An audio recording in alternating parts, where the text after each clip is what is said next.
تبھی تو ہم دنیا والے جانتے ہی نہیں کہ جنت کے پتے کسے کسے دکھتے ہیں۔ کبھی کوئی آپ کو لا دے تو انہیں تھام لیجئے گا، وہ آپ کو رسوا نہیں کرنے دیں گے۔ اس کے چہرے کی تلخی سکوت میں ڈھلتی گئی۔ کون تھا اس پار؟ آپ سن رہی ہیں؟ ہیلو، جی جی، وہ چونک کر سنبھلی۔ میں چلتی ہوں۔ وہ ریسیور کان سے ہٹانے ہی لگی تھی کہ وہ کہہ اٹھا، ایک منٹ، ایک آخری سوال کرنا تھا مجھے۔ وہ اٹھتے اٹھتے واپس بیٹھ گئی۔ جی پوچھیں، آپ مجھ سے شادی کریں گی؟ اسے زور کا دھچکا لگا۔ وہ کنگ سی پھٹی پھٹی نگاہوں سے دھندلی دیوار کو دیکھے گئی۔ بتائیں مس حیا۔ اس کے لب بھیج گئے۔ حیرت اور شوق پہ غصہ غالب آ گیا۔ مس حیا نہیں، مسز حیا۔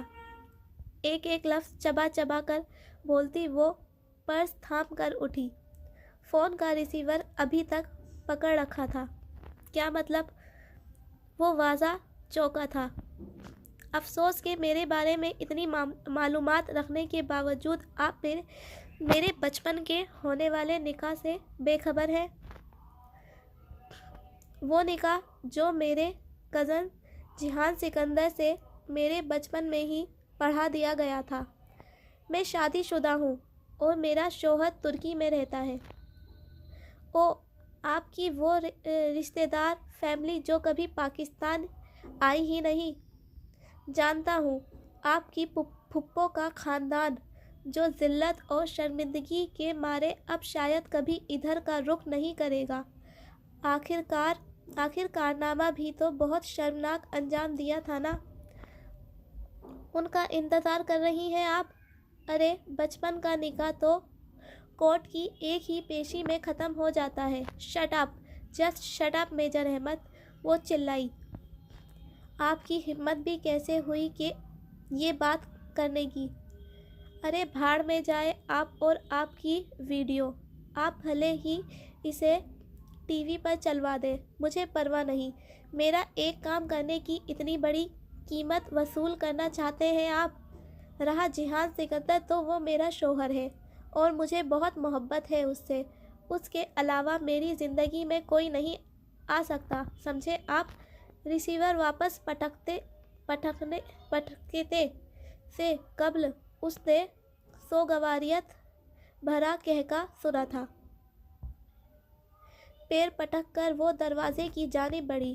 اسی لمحے دروازہ کھول کر ایک سپاہی اندر آیا جو اسے اندر بٹھا کر گیا تھا۔ اسے فوراً اشارہ کر دیا گیا تھا۔ ملاقات ختم ہو چکی تھی اور حیا کے لیے وہ بے حد تلخ ثابت ہوئی تھی۔ گاڑی آپ کا انتظار کر رہی ہے میم، آئے۔ وہ راستہ چھوڑ کر ایک طرف ہو گیا۔ حیا نے گردن موڑ کر دیکھا۔ دھند کے اس پار وہ شخص میز پر جھکا کچھ لکھ رہا تھا۔ اسے لگا اس نے اس کی میز پر کسی سرخ شے کی جھلک دیکھی ہے، شاید سرخ گلابوں کے گلدستے کی، یا شاید یہ اس کا وہم تھا۔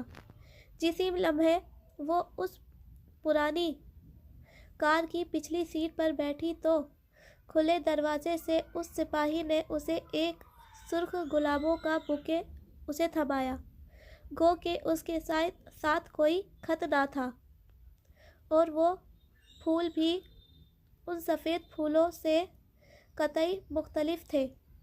پھر بھی اسے یقین ہو گیا کہ وہ گمنام خطوط بھیجنے والا بھی میجر احمد ہی تھا اور وہ اسے بہت پہلے ہی جانتا تھا۔